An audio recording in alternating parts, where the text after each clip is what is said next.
Hey! Okay. I love that one. You did this because you're like, he used to captain a fishing boat in Alaska. Yeah. He can deal with that. Yeah. That's what gave me the safety net. That's one of my favorite ones, though. Okay, good. Oh my God, that's funny. Okay, we'll keep everyone on the hook. Okay, so now we will talk about oceans, right? Let's do it. Yeah. Okay, cool. So this represents kind of like the known world. Ah, okay. And these are the surface cards, and it's kind of more of a scientific ecosystem. And the backside is called the deep, and it represents like the things that have not yet been discovered in science that seem too crazy to be believed. Ah, okay. So there's a little bit of, well, would you say science fiction in there? Yeah. Ah, that's very cool. Yeah, That's I found ways to introduce it. But, you know, when I read about biology and marine biology and some of the crazy things, it sounds like science fiction. Pretty crazy. Okay, so this is based on evolution. Now, I remember when I saw the art for Climate. Was that the one with the buffalo in the front? Yes. Oh my gosh, I saw. Oh no, it's in my. I paid for that one, so that's mine. I remember seeing that art made, like the watercolors. Oh my gosh, blew me away. Is that the same person doing the art in this one? So she did all of the art for the surface cards and the reef and the ocean, and there's a couple in the deep, and then This is a much different. Here, let me get this up on here. See if we can show what some of the art on this is like. And I'll just throw some of this art here because That's pretty amazing. I would say one of the features of this game is 100 unique pieces of art and beautiful art. Wow. Yeah, I would agree. This is pretty wild. And then, of course, Catherine Hamilton's work is exquisite. She was a professor at the university at RISD. And so, I mean, some of these things are just phenomenal. Yeah. Very, very cool. Oh my goodness, look at this one. That's pretty crazy. Ah, yeah. So that's Nick's concept, and he's very proud of it. That is a mix between a killer whale, a shark, and Mike Tyson.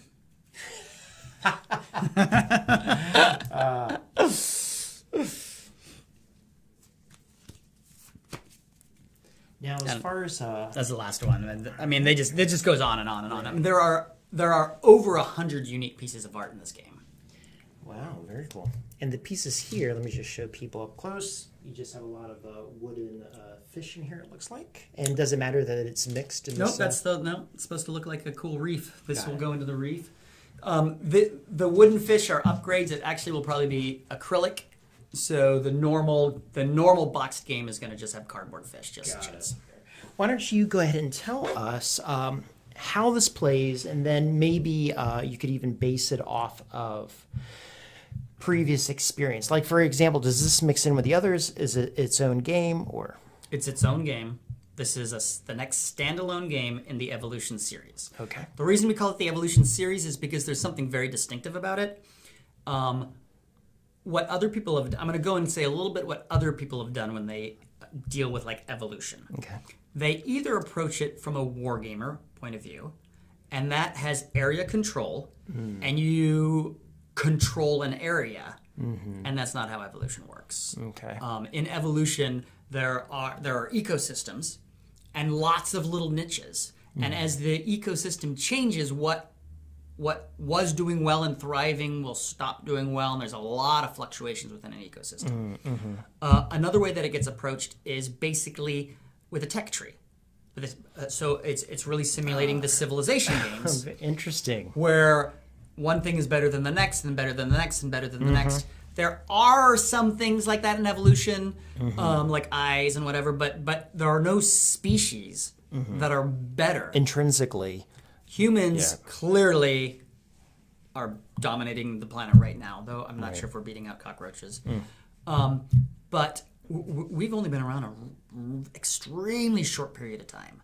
And so when you just look through like evolutionary history over millions of years, species are well adapted for specific situations. And when the climate changes and when there's more carbon in the air and less oxygen, and like there's all these different fluctuations. And so evolution is built around that type of system. There is no best cards. There is no moving forward in like an ultimate way. There is, I'm building out this really cool ecosystem, and as I build out these species, it changes the ecosystem. And so other people have to build things out differently. And as they build out differently, I have to build things out differently. And so you're trying to just stay one step ahead of, so you're basically, the game is adapting to the changing environment. That's the concept. Seeing who the predators are, who you can feast upon, you know, correct? Yeah, but I mean, I would say in Evolution, like the core game, the predators are not the most powerful part of the game. So I mean, like in real life, there are many more plant eaters out there than there are predators. Yeah. So it's more about finding a niche, an underexploited niche that you can kind of hang out. Striking at the moment is a big. There we go. It's all about timing. Timing. Yeah. We were talking about that. Yeah. Okay, so let's set this up just a hair so we can show how this rolls around. So should I clear these cards out? Okay, so we are now looking at Oceans, the newest variant and standalone game of Evolution. And Dom is going to show us and tell us what our goal is and give us a general feel for how the play works. So I'm going to start real high level. Okay. I used to be a pro Magic player. I was invited to like all the first 7 years I was invited to every pro tournament. And I love that card synergy world. It's a very addictive world. You discover all these cool things. It's engrossing. It's also extremely intimidating. Normally you have to learn hundreds of cards right off the bat. Right. And I have no desire to ever learn another CCG again. Yeah, I think that's faded away, so I think that's a good decision. I mean, I loved it. It was a wonderful time for me.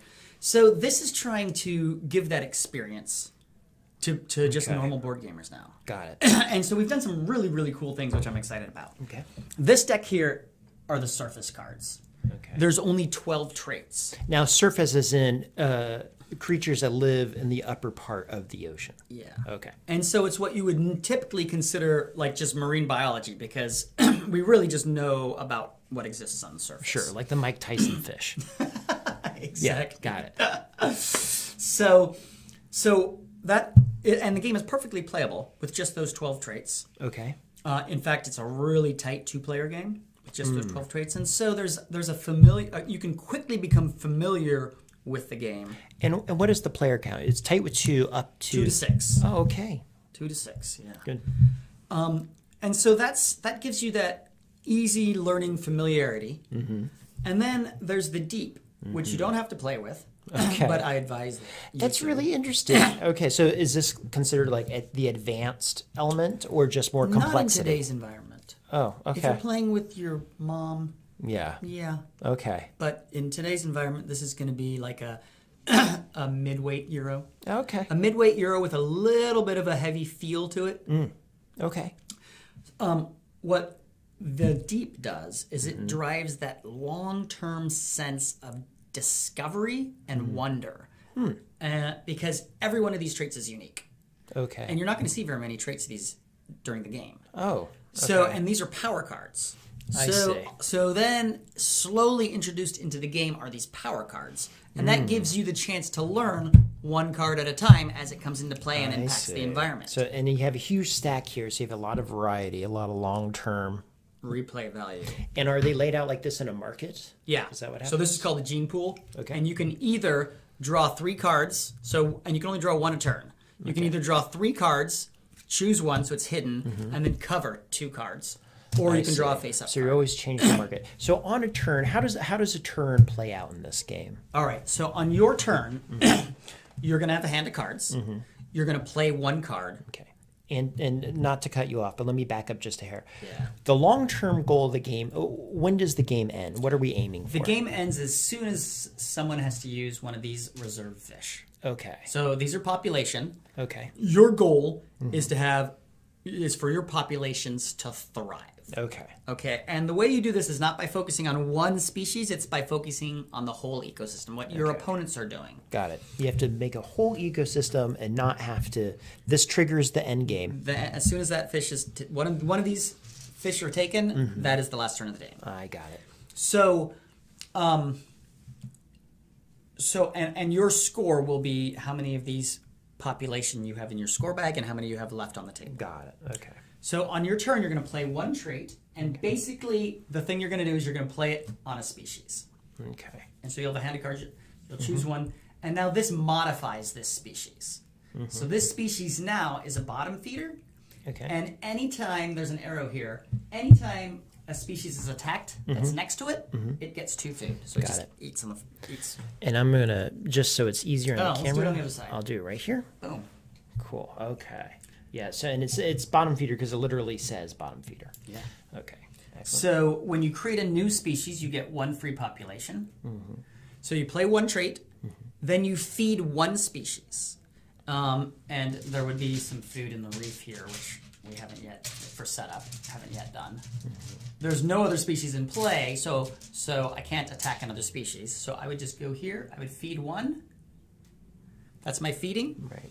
Then aging happens. Okay. So feeding, now aging. Now aging. Now, so here's the crux of it. You feed 1 species, but you age all of your species. Okay. And so now aging, you just take one of these things, you put it in your score bag. That's a point at the end of the game.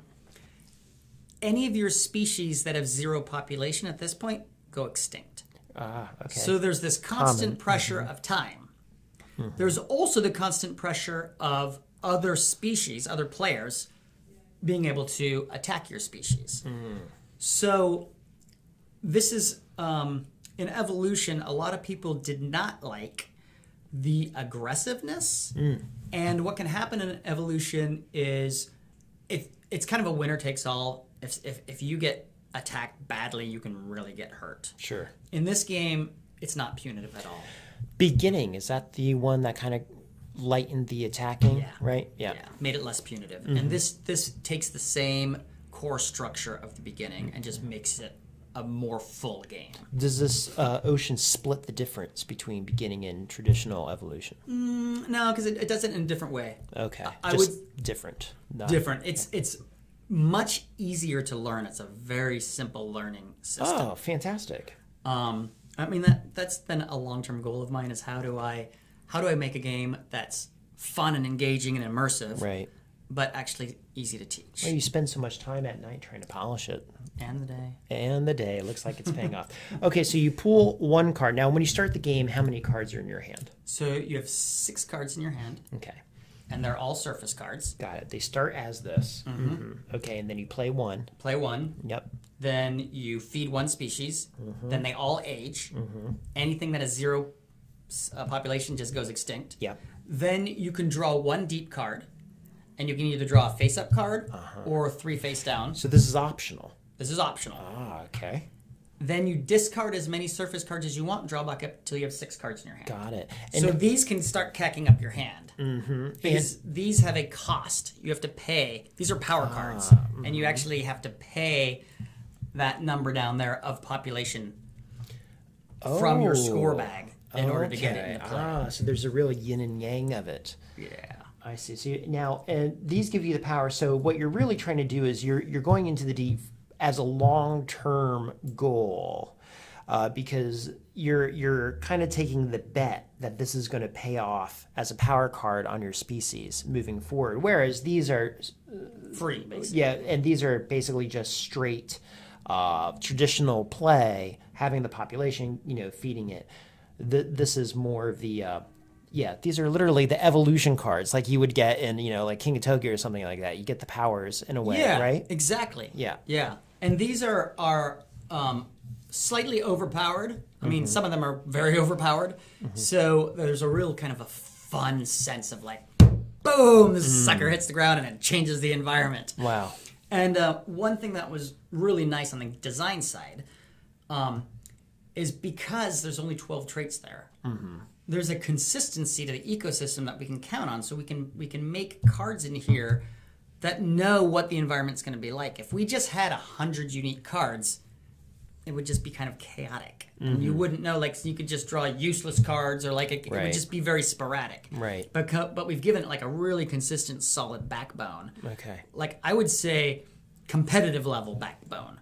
and then added, some of the chaos and some of the fun into this deck over here. And how long did it take? How long was this developed? So the idea for an oceanic board game, evolution game, started in 2014. Oh. And it has gone through a lot of iterations. Then Nick Bentley and a professor of marine biologist who's a gamer worked together, and they got the core kind of architecture down, and I would say the core cards for the surface cards. But Nick is a two-player abstract game designer, a phenomenal two-player abstract game designer. Okay. So he's really good at making clean mechanics, really good at two-player abstract games. He's not a Magic player. Got it. So like balancing the cards. That was your role, I assume. Yeah, my role and Ben. Ben is very good at that too. So we have then two of us who have been balancing the cards. Well, let's see here. Now, what I usually like when I look at a game too like this is you're talking about all these cards potentially having wholly different things. And one downside I always see in cards is when they become so unique and they have so much text that it becomes a burden. Like especially one of my pet peeves in a game is trying to look at what someone else can do and I can't read their card from across the table. So I like that it's minimal. The important part is in deep, bold black on there. Let's see if we can get a little camera in there so you can see what the cards are like. Pretty easy to tell. The symbols look pretty good. When you have 100 unique cards, it's hard to keep them super clean and simple, but we throw away tons of complicated ideas and lean to simple. These traits here are the simple ones. I mean, look at this. Right. I mean, that's as straightforward as you can possibly imagine. Yeah. It's basically a shell, and you lose 3 less. Do you consider the iconography? This guy may feed 1 additional time. Right. Do I consider the iconography to be really polished and intuitive? I mean, Yes. the game does require you to be literate. You have to be literate, and but you really don't have to be smart at all. Well, that's why I'm here. Should be good looking. I prefer it because I don't, just be nice. You need to keep your standards. Yeah, I mean, people are gonna take pictures. I will go over the iconography really quickly here. Okay. Because there's 3 types. Okay. Green. Now that one says he cannot forge. Green means. I'll put this right here so we can look at all right. Let me go. That one has a green 5. Okay. So when you feed, there are 2 things you can do. You can either forage in the reef. Okay. And that's what that green thing is. That means take 5. Go take 5. Okay. He's this big, huge filter feeder. He's the gentle giant. Ah. And you'll see he cannot attack. The red is attack. Yep, it has the big X right over it.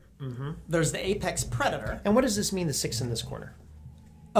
That is if you, instead of evolving as a trait, you can discard the card and migrate fish from any pile to any pile. I see. And in fact, there are 2 scenario cards.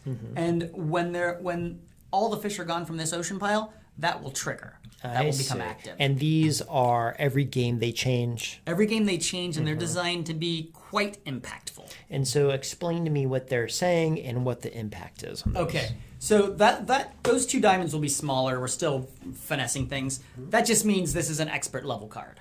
Okay. And this says inhospitable environment, that's the name, aging +2.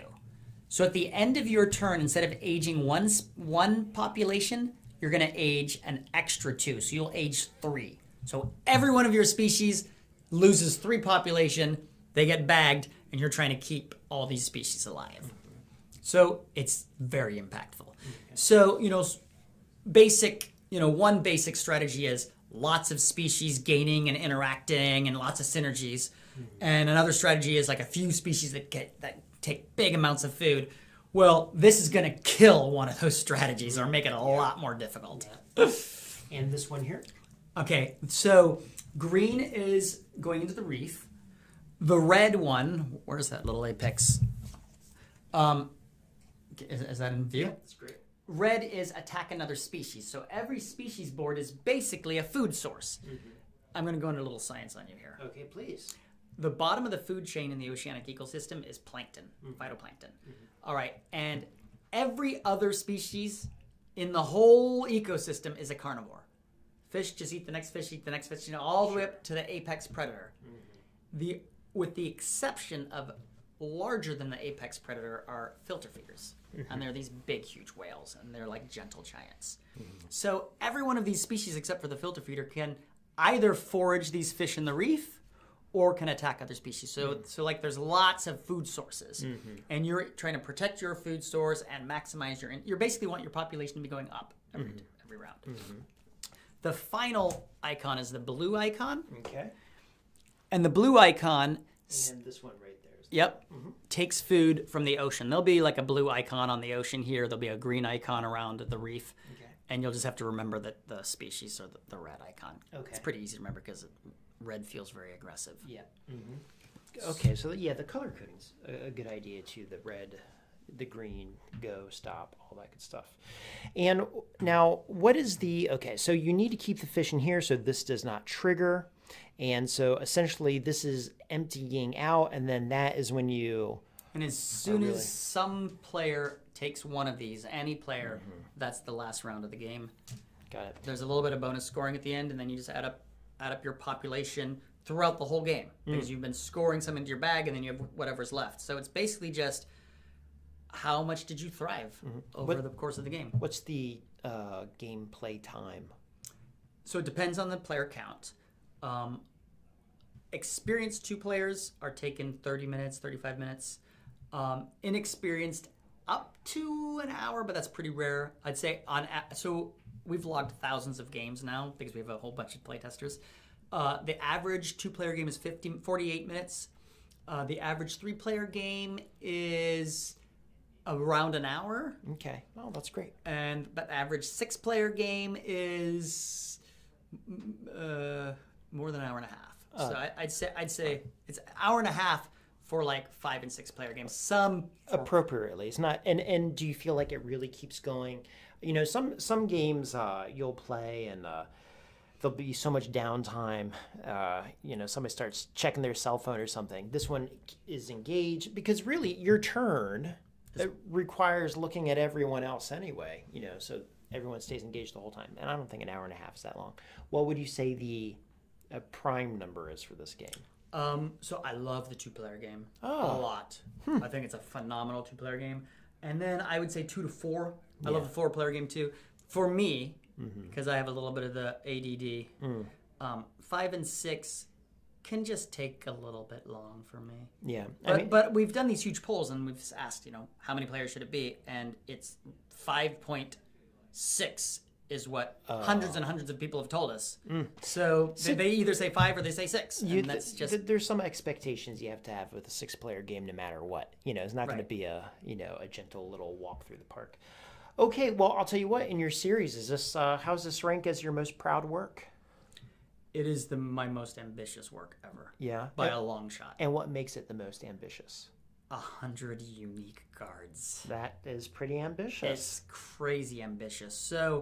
So luckily I had a huge team. We had 1,300 people sign up to playtest. Wow. And then I would say maybe 200 people actually playtested and put in data. Oh. And maybe 50 were quite active. And then I would say 30 were ridiculously active. Like just talking every day on Discord and playing lots of games. Yeah.